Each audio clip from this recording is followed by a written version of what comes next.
Okay, today I'm going to be attempting to show you how to do the AC in a 2001 Pontiac Firebird. This is the one with the V6, the 3800 Series 2. Yes, it's a crappy engine. Actually, for its time, it was a decent V6, but overall, crappy engine when you could have had an LS. Don't ask. Anyways, so I haven't found an explicit video for how to do the AC unit in this car. I don't know a ton about AC. I know what little I've worked with on a couple cars with a buddy of mine.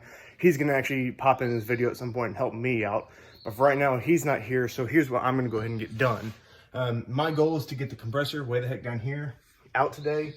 I'll go ahead and get the dryer and the orifice tube out. And I'm going to try to show you as much as I can step by step. I don't know, again, a whole ton about AC units, so this is going to be kind of a learning experience for me. And hopefully, I decide to post this video. So I guess if you're watching, I posted the video. Here's what I have so far. I picked up AC unit or AC compressor from O'Reilly's. I bought the kit that came with the dryer, orifice tube, and a whole bunch of gaskets that I have no idea where they go. I do have a Chilton manual over here. I think this is a Chilton one. That reading through it's pretty much useless. It makes it look easy, which is never a good sign. Looks like a 5-minute job and everybody knows how those go. So Chilton manual is pretty much useless on this one. So I'm going to kind of figure it out as I go. One of the things, at least I think, that I have learned so far is that you don't want to mess with this piece until you are ready for it to go in and you're ready to seal up the unit. It's kind of it looks like it's the dryer that it's kind of keeping moisture and stuff out of the system. So if those are exposed for too long, they're darn near useless. So mine's already busted, so I'm gonna go get all my stuff ripped out, and once my buddy gets here, we'll start putting stuff together. So I'm gonna show you how I get some of this stuff out first. Screwing around trying to figure out where stuff is at, just so you guys know, because I couldn't find it explicitly. The orifice tube is right inside of here. So I used, I think it was like a 1/2 inch, pulled that off. Orifice tube goes right here, really just trying to discover where stuff is at.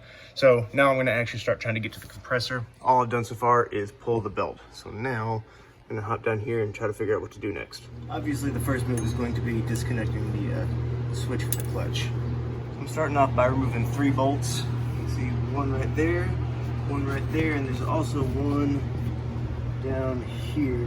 I think you can see that. I had to go underneath the car and look for that one first. So those are the first 3 bolts I'm gonna move, and then we'll see what happens next.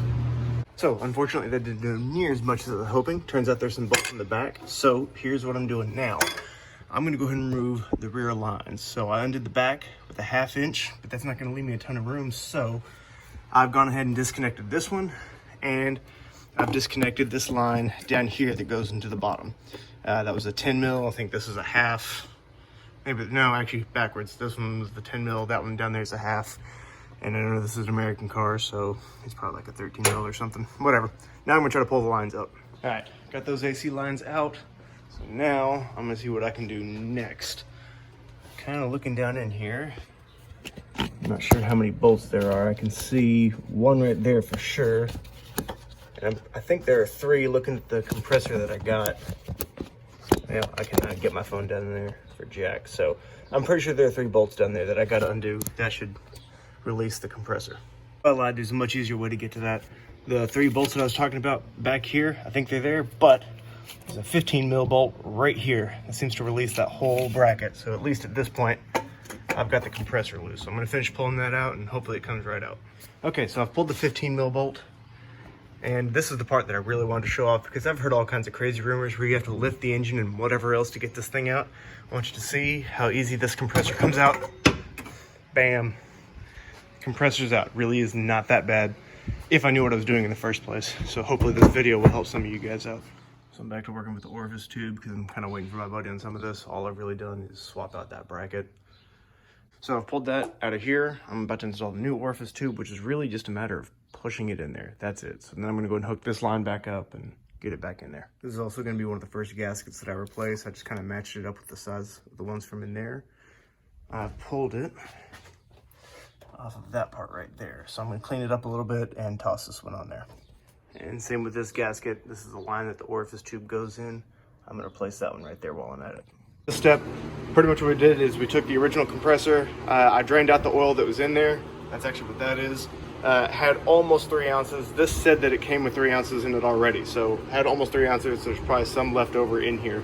So got all that out. I went ahead and put the PAG oil that I had into here. So the 8 ounces. Plus I stole 1 ounce of this because the full system for an 01 Firebird needs 9 ounces. So there's roughly 9 ounces in there now. Now all I'm gonna do is take this, slap it back in, and throw the bolts in it. By the way, that's my buddy Isaac. I said I was waiting on. Not to sound like a Chilton manual, but really and truly what I did was just did the opposite of what I did before. So I found it easier to put the 3 bolts in first to at least line everything up. Then I added the 15 mil that's somewhere back there. But yeah, so once all that's there, I went ahead and plugged it into. Was Isaac playing the douche flute? The gasket's back on the lines. Now I'm gonna hook it back up to the air compressor down there. All right, so this is all back together now. I originally, no lie, I got kind of stuck on the compressor bit. You do want to install the compressor first, the 3 bolts, and then the 15 mil or whatever it was back here. Then you got to put the compressor line on. I had a heck of a time getting the compressor line on, so I thought I was going to pull the compressor back out, put the line on, but you can't do that when you pull that single 15 mil bolt. So you do have to put the lines on last. Went ahead and replaced the, what's this thing called? I keep forgetting. Accumulator. I think I've called it the wrong thing multiple times in this video. It doesn't matter. All the lines are hooked back up. All the gaskets are replaced. Now we are going to vacuum the system and see where I screwed up. Vacuum pump. So we just, I don't know, blue there, red there. What's the difference between blue and red? High, low. High, low. Which one's high? Your high is your red. Oh, high is red. Okay, blue's low. Got to hook up the vacuum pump. Gonna check for, make sure it maintains vacuum. How long are we gonna vacuum it for? 30 minutes. Cool. Now we're actually adding the R134 or whatever the heck it is. Adding Freon. There are probably better videos for this part online. But we're gonna do 2 of these cans because this is a 1.5 pound system, so 2 24-ounce cans. What? 2 12-ounce cans because, you know, 12 plus 12 is 24. He's just now in the second can. This has already gotten considerably colder. And then the thing that I keep miscalling it, this piece here should also be getting pretty darn cold at this point. Accumulator. I kept calling it a dryer earlier. Yeah, that takes the place of a receiver dryer in another one. Okay.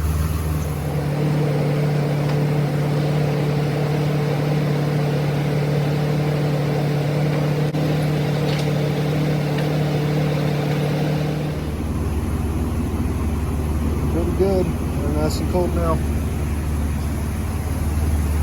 Everything's done. Back together, no obvious signs of leaking. Obviously, if it stops working, I'll check again later, but that's pretty much it for the process. That's nice and cold, like that's super cold. New compressor down there, doing its job.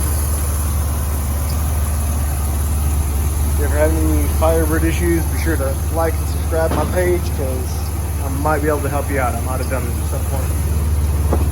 Lord knows I've been plenty far in a terrible, terrible engine.